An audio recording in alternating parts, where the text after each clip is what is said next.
누가복음 4장 1절부터 13절까지와 나머지 공관복음인 마태복음과 마가복음에는 공통적으로 예수님께서 시험 받으신 내용을 우리에게 전하고 있습니다. 시험 받으신 장소를 우리가 생각하고 항상 뭐라고 말씀합니까? 광야의 시험이다 이렇게 말하고 있는데, 사실 정확히 들여다보면 광야의 시험이라는 것은 일부분밖에 맞지 않습니다.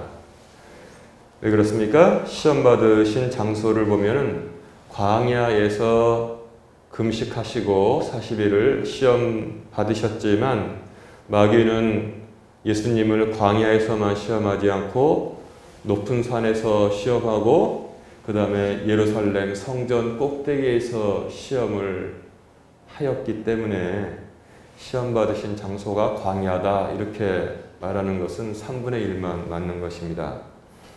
그리고 시험 받으신 시간을 보면은 40일을 금식한 직후, 금식을 하신 직후에 시험을 받으셨습니다.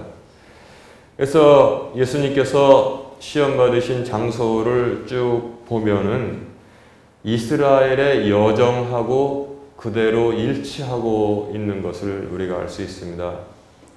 광야는 이스라엘 사람들이 만나와 메추라기를 먹었고, 또 하나님께서 낮에는 구름 기둥과 불 기둥으로 인도하셨고, 불뱀과 전갈이 있는 곳을 하나님께서 발도 부르트지 않고 신발과 의복이 헤어지지 않게 보호하시면서 인도하셨던 각박한 땅이 바로 광야였습니다.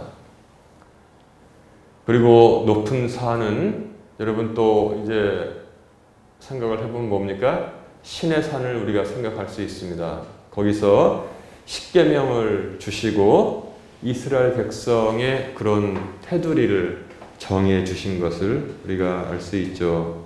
그래서 십계명에는 나 외에 다른 신을 섬기지 말라, 경배하지 말라, 우상도 만들지 말고 그 앞에 경배하지 말라 그 말씀을 해 주셨고, 맨 마지막에 마귀가 시험했던 장소 예루살렘 성전의 꼭대기가 의미가 있는 것은 아니고요. 예루살렘 성전은 이스라엘 권력의 중심지이고 이스라엘 예배의 중심지였다는 사실을 우리가 알 수 있습니다. 이 당시 예수님께서 시험 받으셨던 예루살렘 성전은 제2성전, 두 번째 성전이기 때문에 첫 번째 성전이 솔로몬이 지은 성전이 다 바벨론에 의해서 회파되고, 두 번째 귀환한 사람들이 성전을 지었는데, 이게 뭡니까?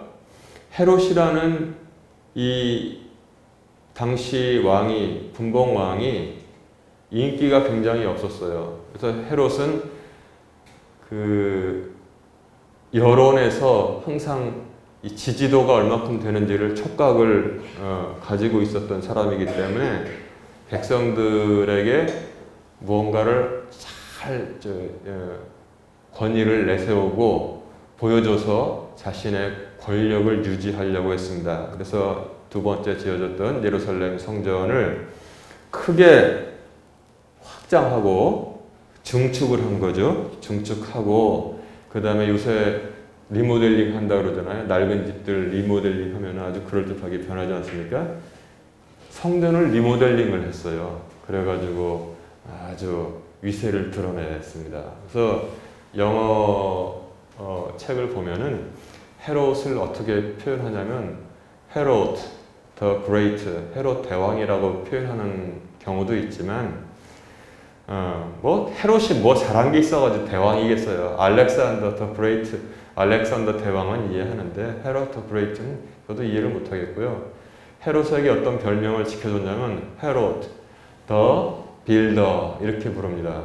건축쟁이 헤롯이 아마 집 짓는 걸 굉장히 성전 짓는 걸 좋아해서 헤롯 더 빌더 이렇게 부르는 경우가 많이 있습니다. 그래서 예수님께서 시험 받으셨던 장소는 광야, 높은 산, 예루살렘 성전 생각하면은 이스라엘 백성의 여정하고 그대로 일치한다는 사실을 우리가 알 수 있습니다.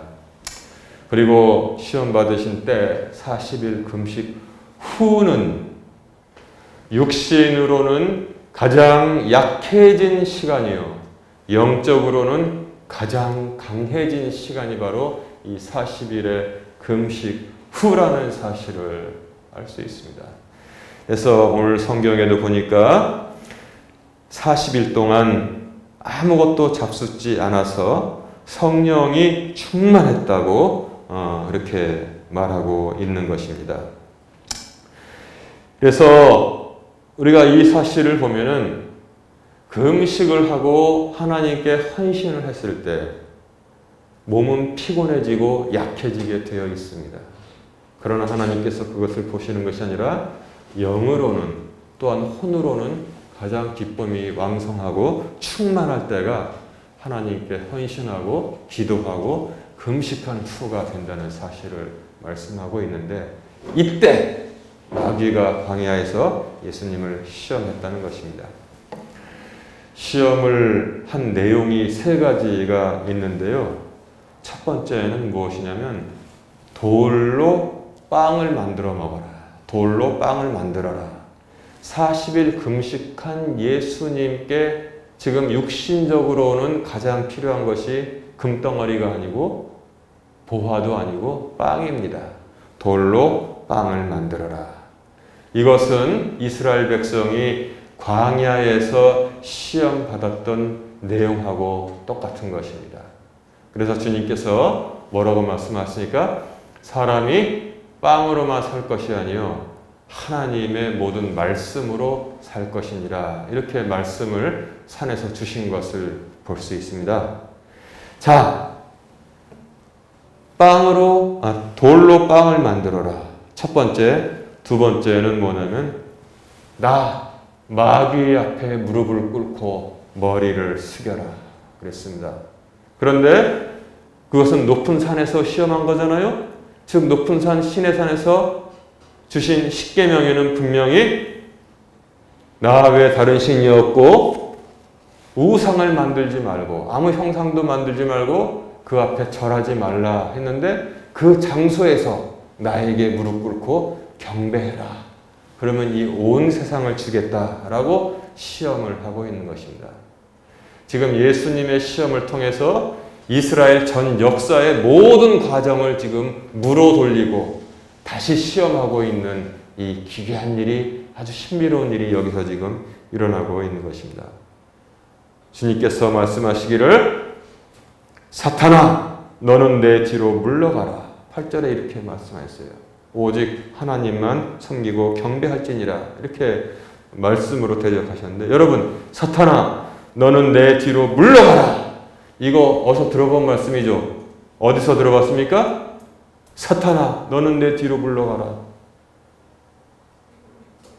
내가 이제 예루살렘에 가서 대제사장과 서기관들에게 이 핍박을 고난을 받고 십자가에 달려 죽어야 할 것이다, 이렇게 말했을 때 주는 그리스도시요 더가 붙는다 그랬잖아요. 더 그리스도 앞에.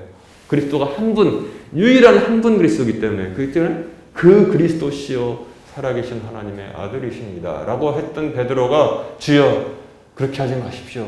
그 일이 주님께 미치지 아니하리이다 라고 했을 때 베드로에게도 똑같이 사탄아 너는 내 뒤로 물러가라. 너는 나로 하여금 넘어지게 하는 자로다, 이렇게 말씀하신 것을 기억을 해야 됩니다. 그래서 그렇구나, 우리가 공식을 얻을 수가 있습니다. 우리가 마귀에게 시험을 받잖아요. 여러분 인생 살다 보면 저도 마귀에게 시험을 받습니다. 그때 공식적으로 사탄아 너는 내 뒤로 물러가라, 이렇게 꾸짖으시기를 주님의 이름으로 축원합니다. 이게 바로 표의 표, 사탄을 쫓는 그런 말씀이라는 사실을 알아야 돼요. 제가 얼마 전에 지금 이 시간에는 전할 수가 없어요. 너무나 길어지기 때문에 마귀에게 직접 시험을 당했는데 제가 이 명령을 하지 못했어요. 참 답답합니다. 혈기에 차서 그냥 인간의 말을 내뱉었을 뿐이지, 사탄아 너는 내 뒤로 물러가라, 목사답게 그렇게 그 긴박한 때 했으면 얼마나 지금 생각해보면 멋졌을까. 그런데 그러지 못했습니다. 참 그렇게 우리가 이 가르치는 거하고 또 자기 현실에 가서 빨리빨리 이렇게 적용을 잘 하지 못한다는 사실을 압니다. 세 번째는 뭐냐면 성전 꼭대기에 예수님을 세우고 그 다음 뛰어내리라고 했어요. 그러면서 마귀가 예수님께서 계속 말씀으로 대적을 하니까 자기도 말씀을 가지고 와요. 그 유명한 시편 91편에 있는 말씀을 가지고 와서 천사를 탁 대비해서 예수님께서 땅에 딱 내릴 때 발을 탁 받쳐줄 것이다. 그렇게 했던 것을 볼 수 있습니다. 이것은 뭐냐면 여러분, 예루살렘 성전은 하나님께서 허락하신 세계 유일의 성전인데 거기 왜 성전에 와서 제사를, 거긴 예배가 아니라 예배도 되죠. 예배 드리고 제사 지내는 줄 알아야 된다는 것입니다. 마귀는 그거를 반대로 바꿔놓고 있어요. 우리가 예배당에 와서 성전에 가서 유대인들은 제사를 드리고 예배를 드리는 것은 나를 위한 것이 아니라 하나님께 드리는 거예요. 하나님께. 그리고 하나님께서 그걸 받으시고 우리에게 은혜를 베푸시는 것이지, 나 자신이 중심이 되어서 예배당에 오고 성전에 가는 것이 아닌데, 마귀는 성전에서 뛰어내리면은 자기 중심으로 하나님께서 대기하고 계시다가 탁 받쳐줄 것이라고 그렇게 지금 호도하고 있는 것입니다. 이게 얼마나 지능범이고 악질입니까? 그러나 마귀의 주장을 역으로 해석을 해보면, 암호를 해석하면 우리가 예배 드리고 주 앞에 나오고 제사 지내고 하는 것이 누구를 위해서 누구 중심으로 돼야 되는지를 분명히 알게 된다는 것입니다. 교회에도 제가 말씀드렸잖아요. 못된 사람들이 있어요.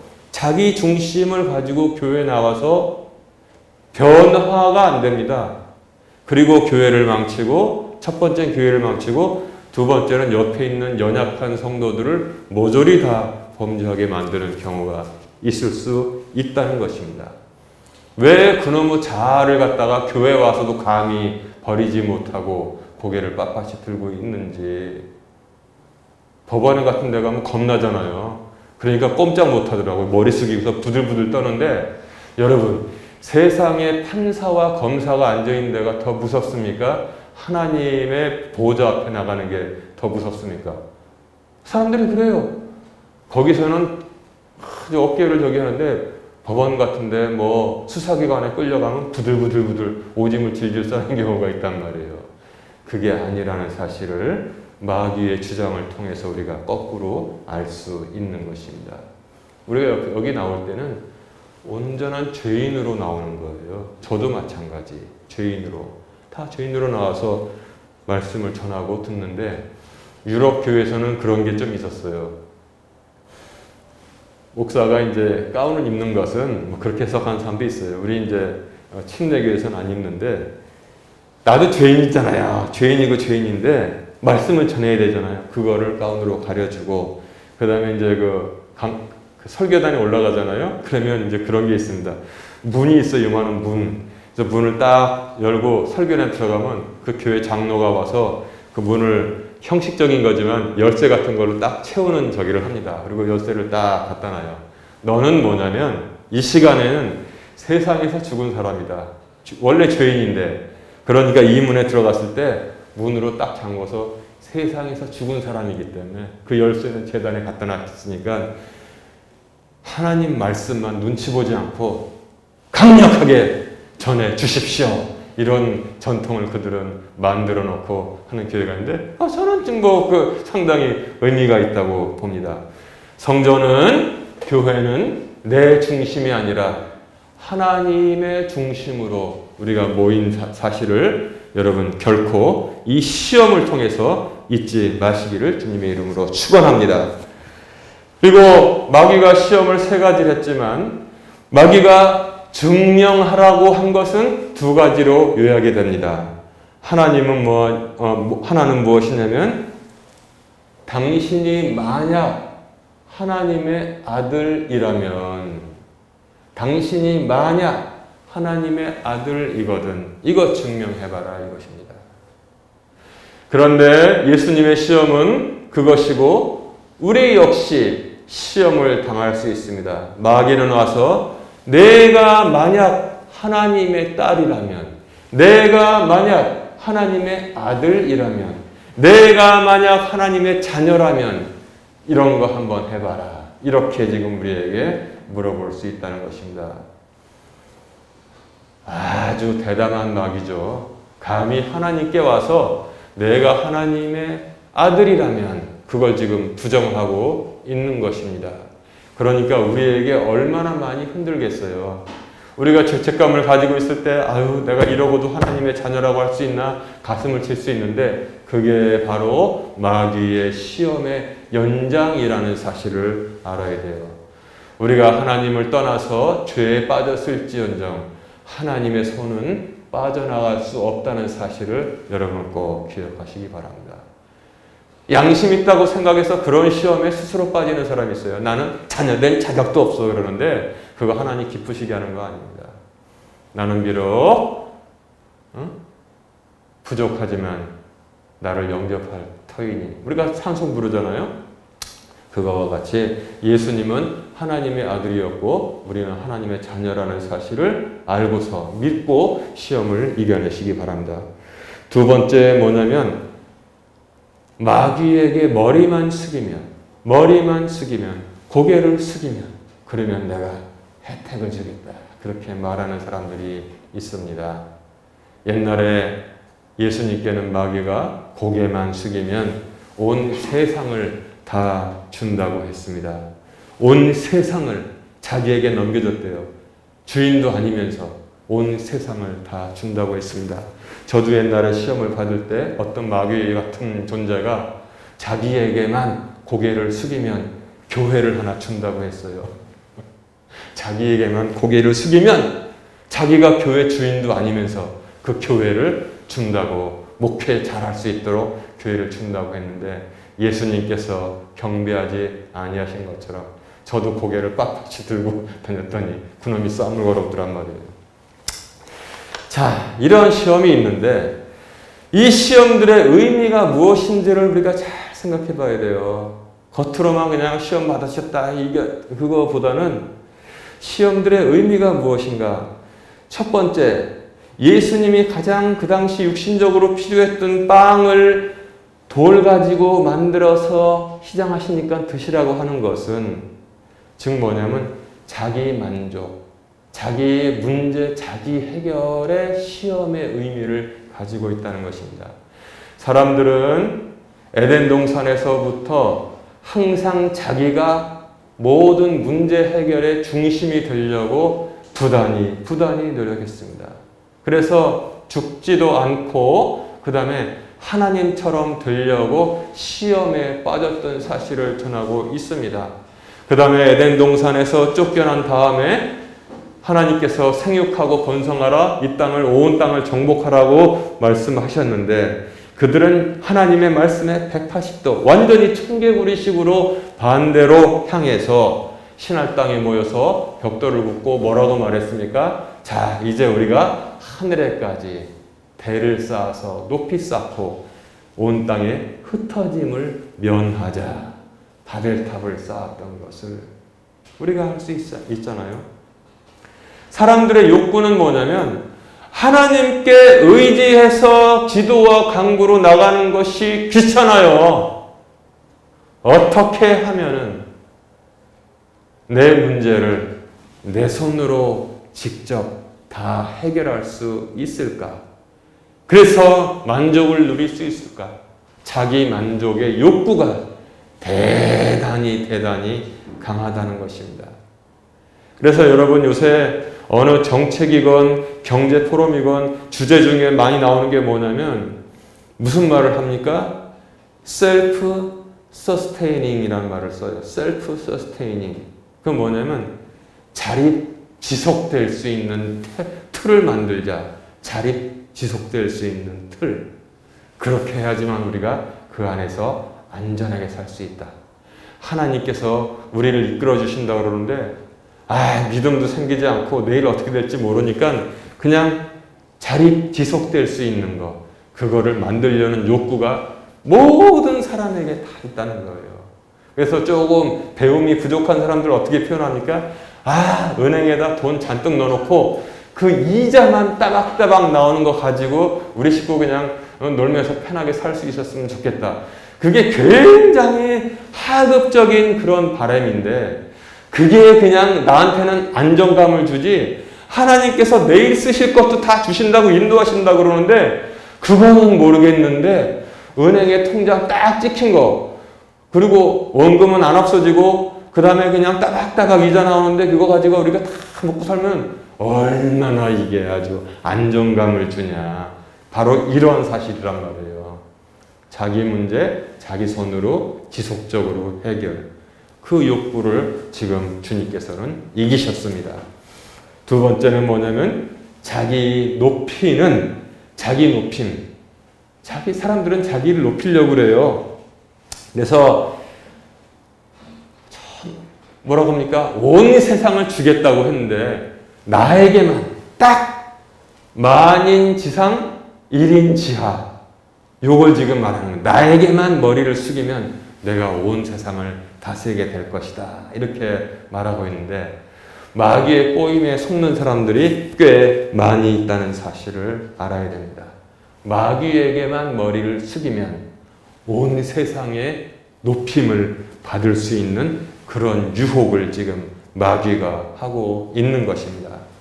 여러분, 이것은 여담처럼 들릴 줄 모르겠으나 우리나라에서는 그렇게 흔하지 않은데, 미국 헐리우드에서는 거기 유명 스타가 되기 위해서는, 유명한 가수가 돼서 성공하기 위해서는 악마에게 영을 팔았다는 사람들이 있습니다.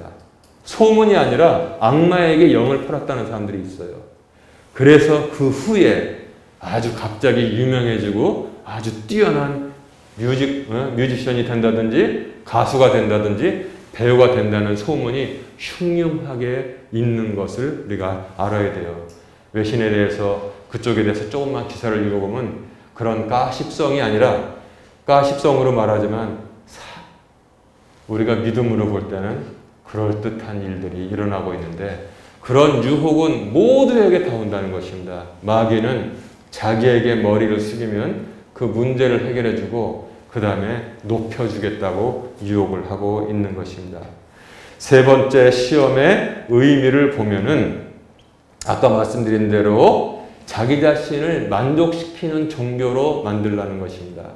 하나님의 중심이 된 교회에 나가서 자기 자신을 무릎을 꿇리는 것이 아니라 하나님께서 중심이 되신 성전에 가서 자기 자신의 무릎을 꿇게 만드는 것이 아니라 자기 중심의 종교를 만들어서 하나님은 나의 모든 소요를 채워주시는 도구로 전락시키게 만드는 아주 무시무시한 시험의 의미가 그 안에 있다는 사실을 알아야만 하는 것입니다. 자, 그래서 시험의 장소, 시험의 때, 시험들의 내용, 증명하라고 하는 것들, 시험들의 의미를 우리가 다 같이 나눠봤는데, 마귀가 흔드는 것에 대해서 같이 한번 알아보겠습니다. 마귀가 어떤 것을 흔듭니까? 내가 하나님의 아들이라면은 그것은 인정이 아니라 그 사실을 부정하고 있다는 것입니다. 나는 못 믿겠는데 너는 하나님의 아들이 아니다. 그러니까 나에게 이런 것을 해서 기적을 보여서 쇼를 해서 나에게 보여주어라. 이렇게 마귀가 감히 말하고 있는 것입니다. 그러나 주님은 누가복음 3장 38절에 하나님의 아들이라고 말씀이 보장해주고 있고, 두 번째 유대인과 이방인들에게 구원을 가져오는 자라고 2장 29절부터 32절까지가 전하고 있습니다. 말씀이 보장해주고 있는데 우리에게는 이것이면 다 되는 것인데, 마귀는 마술쇼를 해야만, 말씀은 못 믿겠고 마술쇼를 해야만 그것이 인정이 된다고 아주 교묘하게 사악하게 지금 말하고 있지 않습니까? 그리고 마귀가 흔드는 것은 무엇입니까? 하나님의 아들임을 흔들고 두 번째는 인생 자체를 흔들고 있다는 것입니다. 인생. 우리의 인생은 뭡니까? 음식 이상이라고 성경은 우리에게 전하고 있습니다. 인생이 먹는 것이 아니라는 거예요. 인생의 진정한 근원은 무엇이냐? 우리의 믿음에 있는데 생명을 주시는 하나님에 있고 하나님의 말씀에 있는 것이 우리 인생을 제대로 바라보는 것인데 마귀는 먹는 게 인생이라고 가르치고 있다는 것입니다. 실제로는 인생은 우리가 먹고 마시는 것 이상이라는 것입니다. 여러분, 먹는 것과 마시는 것을 뭐라고 합니까? 그걸 갖다가 물질이라고 해요. 물질. 인생의 모든 것이 먹는 것, 마시는 것으로 치환해서 사람을 돼지로 만드는 것이 바로 마귀가 지금 하는 것이란 말입니다. 이걸 갖다 뭐라고 해요? 물질주의라고 합니다. 물질 만능주의. 흔히 사람들 하는 말로 뭐라 그래요? 다 먹자고 하는 거 아니냐? 다 먹자고 하는 거야. 응? 의사 지들이 무슨 히포크라테스 선서가 어딨어? 다 먹자고 하는 거야. 법관 지들이 무슨 정의를 실현을 해? 50억 클럭에 몇 놈 들어가 있잖아. 다 먹자고 하는 거야. 뭐 교육시키고 하는 거? 뭐 후학을 가르쳐? 뭔 소리야? 다 먹자고 하는 거잖아. 목사가 설교를 해? 뭔 소리야? 다 먹자고 하는 거잖아. 이렇게 마귀가 전 세상을 만들어가고 있는데 거기에 따라가는 놈들이 우수수수수수 생기고 있다는 것입니다. 인생은 음식, 먹고 마시는 것 이상이라고 말씀을 분명히 해주셨습니다.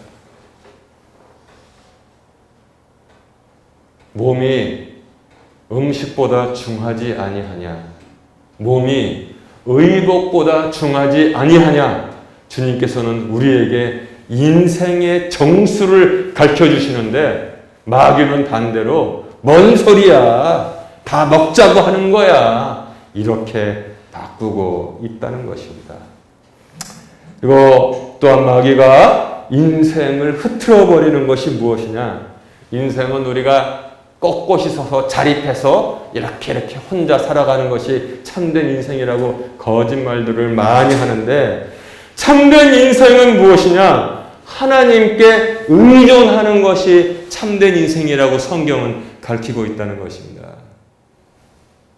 여러분, 우리의 인생이 참될 때는 무엇이냐?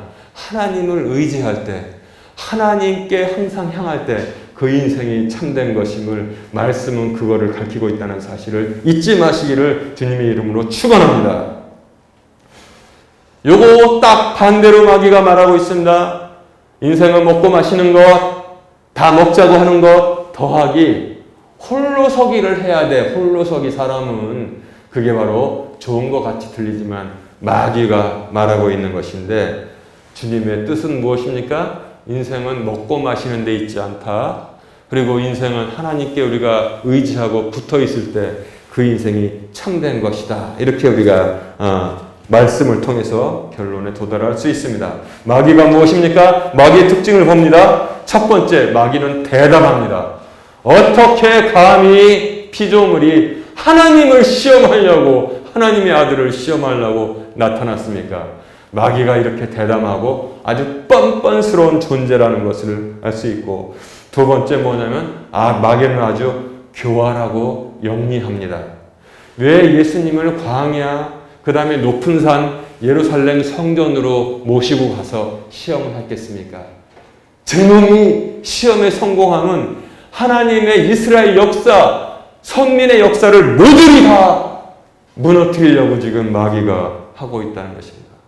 그리고 마귀는 제법 능력이 막강하다는 사실을 알아야 돼요. 하나님께는 견줄 수 없지만 우리 사람으로는 믿음을 힘입지 않고는, 성령을 힘입지 않고는 마귀를 대적해서 이긴 사람이 하나도 없다는 사실을 우리가 인정을 그건 해야 되는 것입니다. 오죽 강력합니까? 광야에서 시험하고 예수님을 감히 높은 산으로 금방 모시고 가고 그 다음에 성전 꼭대기에 바로 세우고 그 다음에 마귀가 말하는 것이 일리가 있습니다. 온 세상을 자기가 지금 왜냐하면 세상의 사람들이 타락했기 때문에 그것을 넘겨줄 수 있다고 지금 주장하고 있는 것입니다. 시험에는 무엇을 의지해야 된다고 했어요? 성령을 의지해야 되는데 시험하는 기간에 주님께서 마귀와 말씀으로 서로 대적했다는 것입니다. 예수님은 신명기 말씀을 가지고 마귀를 꾸짖었고 마귀는 시편 91편의 말씀을 가지고 예수님을 시험했습니다. 말씀과 말씀이 지금 대결하고 있는 것처럼 보이는데 여러분 전 세상에 온 세상에 어떤 목사가 지식적으로는 마귀보다도 말씀을 더 잘하는 목사가 있겠습니까? 지식적으로만 드물 거란 말이에요. 그래서 말씀을 아는 것만으로는 부족합니다. 말씀은 우리가 아는 것만 가지고서는 하나님께 영광을 돌리지 못해요. 마귀가 더 잘 알아요, 말씀을. 그것을 조금씩 변개할 줄도 알아요. 말씀을 아는 것만은 부족하고 말씀은 하나님의 본성과 하나님의 속성의 올바른 빛으로 비춰서 읽을 때에만 우리에게 은혜가 될 줄로 믿습니다. 말씀 아주 어떻게 하면은 기독교를, 이 종교를, 믿음을 그냥 아주 폄훼할까 해가지고 밥만 먹고 앉아가지고 말씀 연구하는 사람들도 있어요. 그러다가 어떻게 하면은 이 신앙을 다 깨트려 버릴까? 그러면 내가 신앙을 좀 알아야겠다 해서 말씀을 공부하다가 회개해서 소설을 쓴 게 누굽니까? 벤허의 작가라는 사실을 우리가 또 알아야 돼요. 그렇게 하나님께서 역사하시지만 좋지 않은 의도로 성경을 연구하는 사람들도 있는데 마귀가 그 중에 원조라는 사실을 우리가 알아야만 합니다. 그래서 우리가 말씀을 아는 것만으로는 부족하고 그 말씀은 하나님의 본성과 속성이 전해주고 있는 올바름의 빛에 비추어서 읽을 때 우리에게 은혜가 된다는 사실을 우리가 알아야 됩니다. 그리고 또한 믿음의 선진들이 어떻게 말씀대로 살아갔는지를 우리가 잘 이해해야 돼요.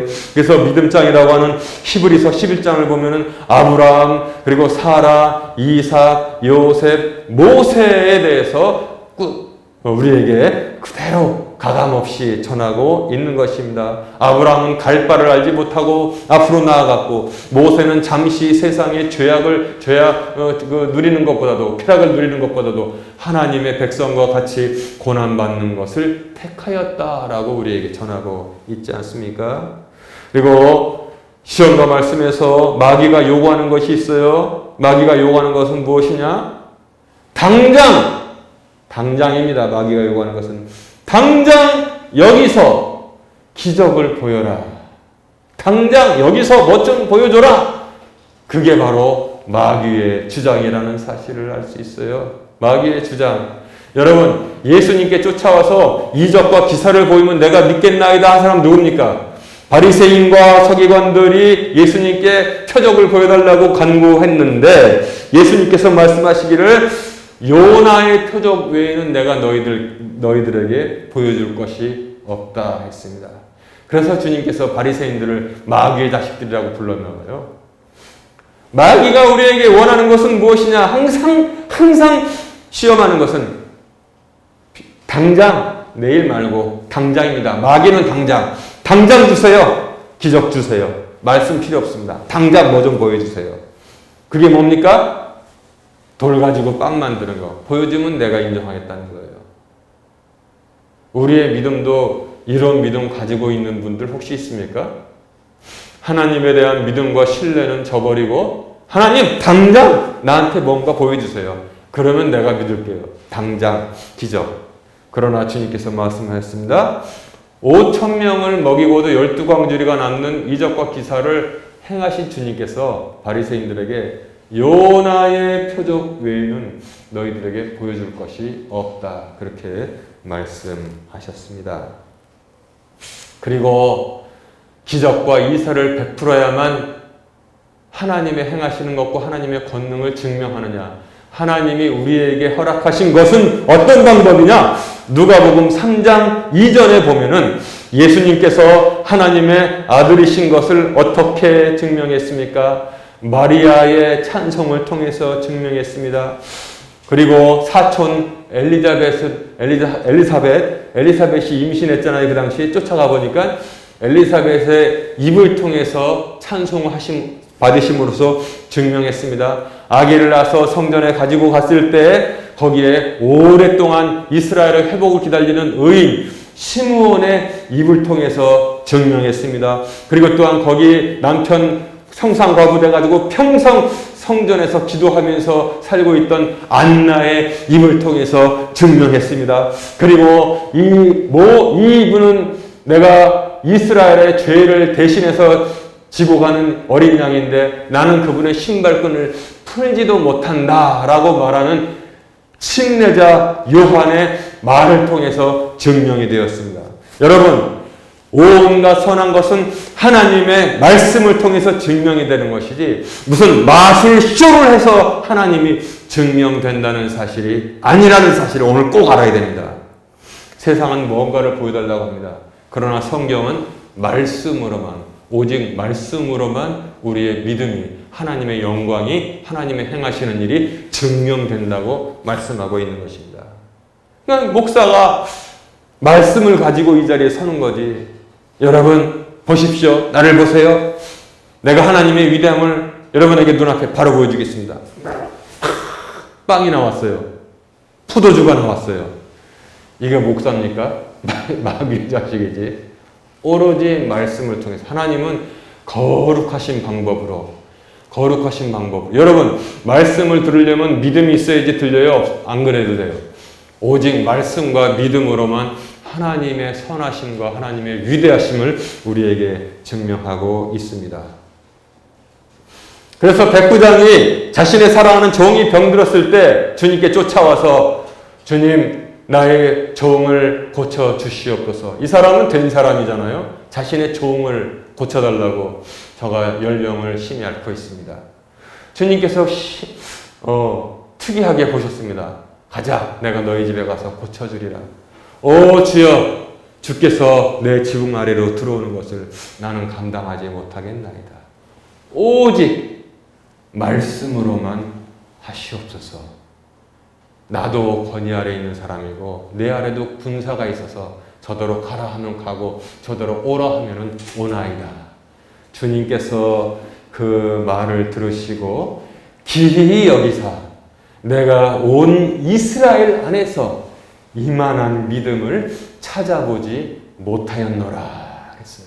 가라, 내 믿음대로 되었다. 이렇게 말씀해 주셨습니다.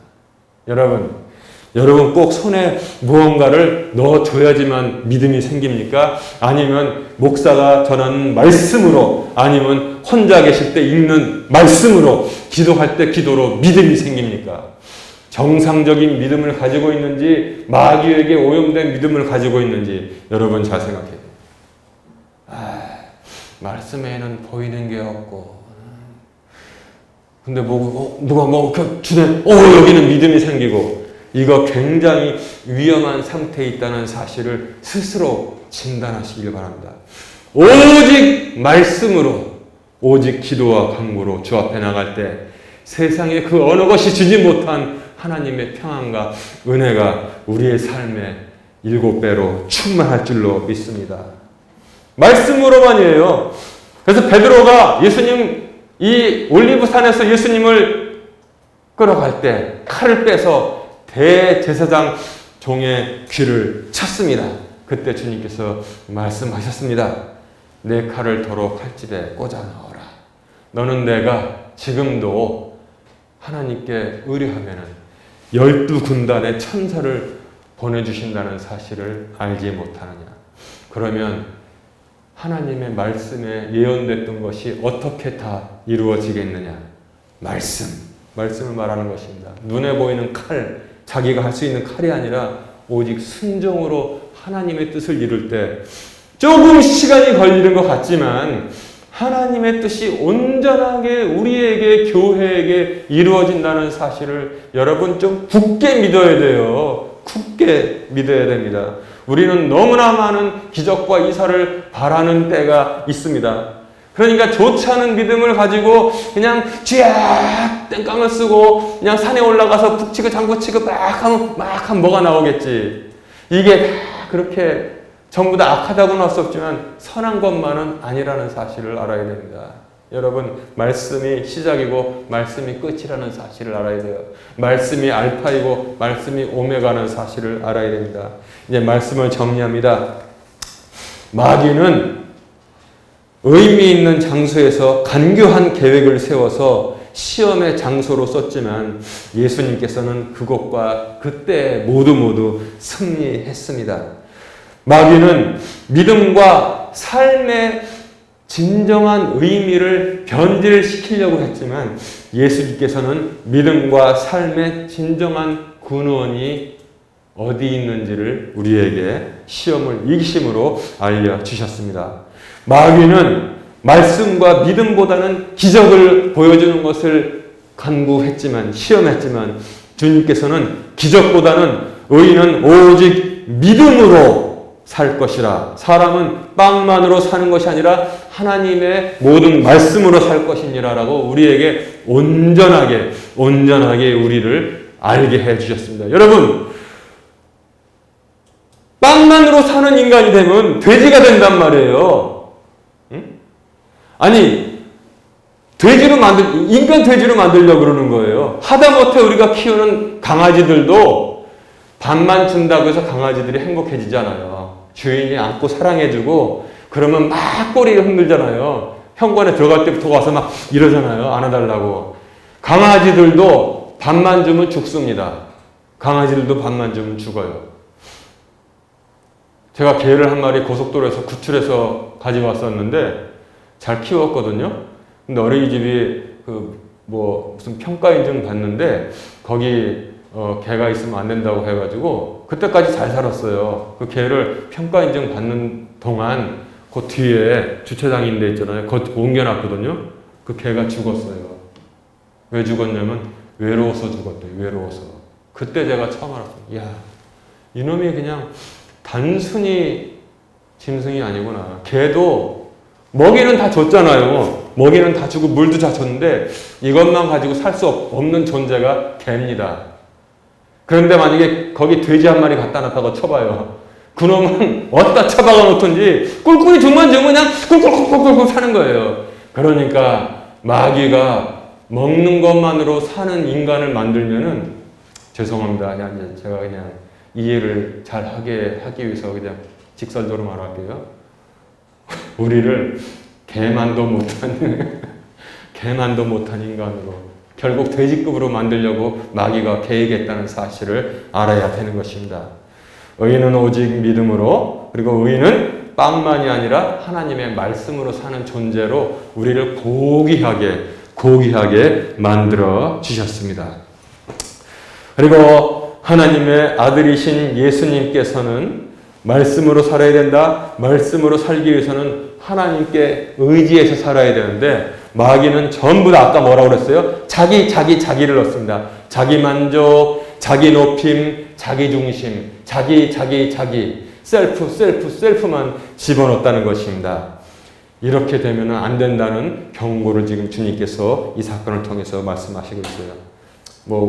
이해를 돕기 위해서 쉽게 말하면 여러분 음식점도 있잖아요. 싸구려 음식 들어가면 다 셀프 서비스예요. 자기가 갖다 먹어야 돼. 물은 셀프, 반찬 셀프. 근데 여러분 아주 좋은 레스토랑에 들어가잖아요. 그러면 셀프로 하는 게 없습니다. 다 종업원들이 해줘요.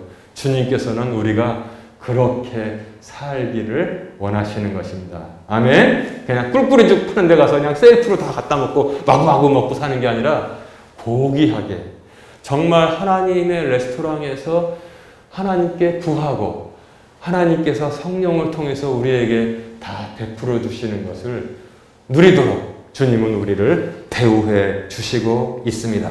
그리고 또 우리가 알 수 있습니다. 기적으로는 복음과 영원한 생명을 전할 수가 없어요. 기적으로는 복음과 영생을 전할 수가 없습니다. 주님께서 오병이어를 가지고 축사하시고 떼어주셔서 모든 사람들이 다 먹고 남자들만 5,000명 이상이 먹고 그 다음에 부스러기를 12광주리를 거두었습니다. 여러분, 이 오병이어 사건을 통해서 몇 명이 구원받았습니까? 오병이어 사건을 통해서 몇 명이 구원받았습니까? 거기에 기록되어 있습니까? 오병이어를 먹고서 이것이 진정한 구세주구나, 하나님의 아들이구나, 오 주여 내가 주를 믿겠나이다 하고 한 명이라도 결단을 했습니까? 오병이어 사건, 기적을 통해서는 한 명도 구원할 수 없는 것입니다. 그냥 먹이는 것입니다. 여러분, 10명의 문둥병자가 예수님께 쫓아왔습니다. 가서 제사장에게 보여라 해가지고 제사장에게 뛰어가는 동안에 자기들의 몸이 온전하게 됐다는 것을 알게 되었습니다. 그 중에 몇 명이 예수님께 다시 뛰어왔습니까? 오직 한 명이. 나머지 9은 어디 갔느냐? 나머지 9은 어디 갔느냐? 한 명이 와서 예수님께 무릎을 꿇었을 때 한 명이 온전하게 되었던 것입니다. 그의 마음도 온전하게 되었어요. 인생도 온전하게 되었습니다. 여러분, 빵 먹는 걸로 구원할 수 없습니다. 빵 나눠주는 걸로 구원할 수 없습니다. 병 고쳐주는 걸로 구원할 수 없습니다. 오직 믿음은 들음에서 난다고 주께서 말씀해 주셨습니다. 이처럼 주님께서는 끝까지 승리하셨습니다. 그런데 마귀가 여기서 완전히 케오페를 당했는데도 불구하고 온전하게 완전히 예수님을 물러간 게 아니라 얼마 동안 물러갔다고 그랬어요. 그래서 제가 얼마 동안의 표현을 보기 위해서 영어 킹제임스 성경을 봤더니 이렇게 되어 있습니다. for 하면은 뭐뭐 하는 동안이에요. for 하면은 for a season. 이 표현이 한 시즌 동안 물러갔더라. 그러니까 이 시험이 다 끝난 게 아니라 우리가 드라마 보면 시즌 1이 그러잖아요. 시즌 2 그러잖아요. 시험의 시즌 1이 끝난 거예요. 마귀가 또다시 올 것입니다. 그것을 지금 성경은 우리에게 예고해 주고 있습니다. 시험의 시즌 1이 끝났습니다. 예수님을 계속 또 마귀가 시험한다고 성경은 암시하고 있습니다. 그러니 우리가 예수님을 의지하지 않고 성령을 의지하지 않고 말씀대로 살지 아니하면 얼마나 많은 시험을 당하면서 우리 꾸불꾸불한 길을 가겠습니까? 사역에서도 연속되는 시험이 있었습니다. 십자가 지시기 전에도 베드로를 통해서 시험했습니다. 그래서 이것은 시즌 1이 끝났다는 것을 말하고 있을 뿐입니다.